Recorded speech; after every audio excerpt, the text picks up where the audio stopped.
Good morning সকলকে। আজকে আমাদের 6 তারিখ, 6 মে। শুনতে পাচ্ছেন তো? আচ্ছা। তো থ্যাংক ইউ, আপনারা শর্ট নোটিসে আসলে। আমরা এই প্রেস ব্রিফটা করছি।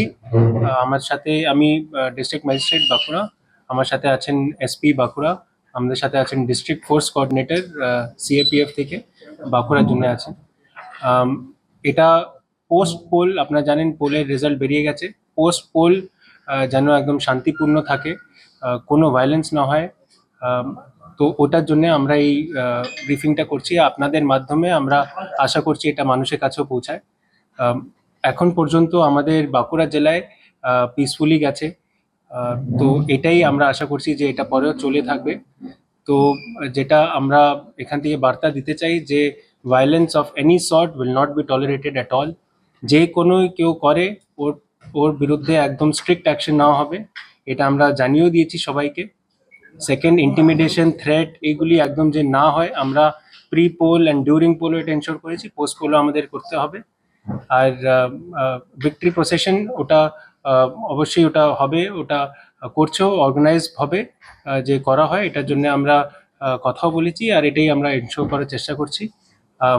তো এটাই আমার সাইড থেকে বলা ছিল। আমি রিকোয়েস্ট করবো আমাদের এসপি সাহেব, উনি যদি কয়েকটা কথা বলে দেন। ভোট হয়ে যাওয়ার পরও, যেটাকে আমরা পোস্ট পোল বলি, পোস্ট পোলেও আমাদের কোনো বড় কোনো ইনসিডেন্ট ঘটেনি। খুব ছোটখাটো একটা দুটি জায়গায় যেরকম অশান্তির খবর পাওয়া গেছে, সেখানে সাথে সাথে পুলিশ গেছে এবং সেখানে আইনানুগ ব্যবস্থা নিয়েছে। এবং এখনো অব্দি আমাদের জেলায় যেখানে যেখানে আমরা খবর পেয়েছি, সেখানে আমাদের পুলিশ এবং যা যে সিএপিএফ আছে, সিএপিএফ এর কিউআরটি মুভমেন্ট করছে এবং কোথাও কোনো সেরকম আজকের দিনের বড় ঘটনা বা সেরকম কোনো হিংসাত্মক ঘটনা, আমি বলবো যে হিংসাত্মক ঘটনার কোনো খবর নেই। এবং কোনো রকম যেরকম জেমসর বললেন যে হিংসাত্মক ঘটনা আমরা কখনোই সেটা বরদাস্ত করা হবে না। তার জন্য যা যা আমাদের আইনি ব্যবস্থা আছে সেই আইনি ব্যবস্থা নেওয়া হবে। এবং আমার মনে হয় যে আমাদের সিএপিএফ এবং আমরা যে বাঁকুড়া জেলা পুলিশ, এই যে পরিস্থিতি আছে, এই পরিস্থিতিকে আমরা রাখতে সক্ষম হবো এবং আমাদের বাঁকুড়া জেলা শান্তিপূর্ণভাবেই পোস্ট পোল যে সময়টা আছে সেই সময়টাও শান্তিপূর্ণভাবেই থাকবে।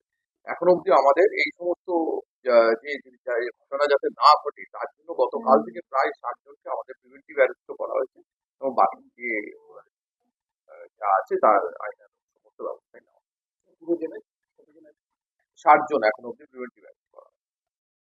প্রিভেন্টিভ অ্যারেস্ট যেগুলো আছে সেগুলো আমাদের বিষ্ণুপুর সাব ডিভিশন, যদি আমি বলি বিষ্ণুপুর সাব ডিভিশন থেকে অপেক্ষাকৃত বেশি। কিন্তু মোটামুটি এটা একবার ক্লোজিং রিমার্ক, আমাদের জেলা আপনারা দেখলেন ইলেকশন সময়ও খুব পিসফুলি গেছে আর এখনো পিসফুলি আছে। তো এটা বাস আমরা যে ফিউচারেও যে এরকমই থাকুক, এটার জন্যই আমরা এইসব প্রিভেন্টিভ যাও অ্যাকশন আছে নিজের সাইড থেকে আমরা প্রিপারেশন করছি আর এইসব স্টেপসগুলো নিচ্ছি। ঘটনা যেরকম বিক্ষিপ্ত ঘটনা যদি কোথাও কোনো খবর পায়, সাথে সাথে সেটা আমাদের কন্ট্রোল রুমকেও জানা। আমাদের কন্ট্রোল রুমের নাম্বারও আশা করি আপনাদের সকলের কাছে আছে, তো সেটাও কিন্তু সকলকে জানা। তাতেও মানে কন্ট্রোল রুমেও আমাদের রাজ্য পুলিশ এবং সেন্ট্রাল পুলিশের सीएपीएफ এর রিপ্রেজেন্টেটিভ থাকবেন, সাথে সাথে কন্ट्रोल रूम से समस्त रकम व्यवस्था। काउंटिंग में हमारा अच्छा रहा। अभी तक तो हमारे सब कुछ शांतिपूर्ण है और आगे भी शांतिपूर्ण रहे। हमारे यहाँ सफिशिएंट नंबर में जो है सीएपीएफ है, और जैसा कि इसके सामने बताया कि किसी टाइप का जो है अगर न्यूसेंस कोई क्रिएट करता है तो स्ट्रिक्ट एक्शन होगा और उसके ऊपर जो है सीवियर से सीवियर एक्शन होगा, पहला तो।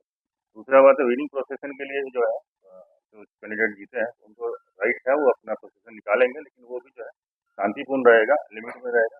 सीएपीएफ इम्पार्शियली रूप से जो है किसी का फेवर नहीं करेगी। जो भी अगर कहीं ऐसा न्यूसेंस क्रिएट करेगा, स्ट्रिक्ट एक्शन लिया जाएगा। सफिशिएंट जब तक लॉ एंड ऑर्डर सिचुएशन में अगर कुछ ऐसा पॉसिबिलिटी रहेगा, वो एक्सटेंडेड होता रहेगा। सफिशिएंट जितना हमको रिक्वायरमेंट है, हमने उसमें प्रोजेक्ट किया था, हमारे पास है, और भी अगर रिक्वायरमेंट होगा इमीडिएटली हमारे पास